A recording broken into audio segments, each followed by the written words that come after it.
উপজেলা চেয়ারম্যান এবং local boys হালুয়াঘাটের franchise জনাব আব্দুল হামিদ চেয়ারম্যান সাহেব ইতিমধ্যে আমাদের মাঝে উপস্থিত হয়েছেন।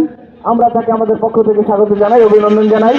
আমাদের মাঝে উপস্থিত আছেন হালুয়াঘাট প্রেস ক্লাবের সভাপতি জনাব হাতেম সাহেব, উপস্থিত আছেন হালুয়াঘাট প্রেস ক্লাবের জুলফিকার আলী জুলমত, উপস্থিত আছেন হালুয়াঘাট প্রিমিয়ার লিগের ধারা ড্রাগনসের ফ্র্যাঞ্চাইজি জনাব লুৎফুর রহমান সাহেব। আমাদের মাঝে আরো অন্যান্য অতিথিবৃন্দ উপস্থিত আছেন। হয়েছিল বলতে বলতে বাড়িয়ে দিয়েছেন ডিবক্সের মধ্যে, কিন্তু সেখান থেকে কিন্তু ঝাঁপিয়ে পড়ে শুট করে কিন্তু ক্লিয়ার করেছে নরেল এক্সপ্রেসের অত্যন্ত দক্ষ ডিফেন্ডারগণ।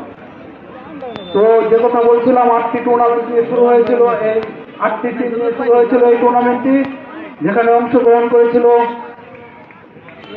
আব্দুল হামিদ সাহেবের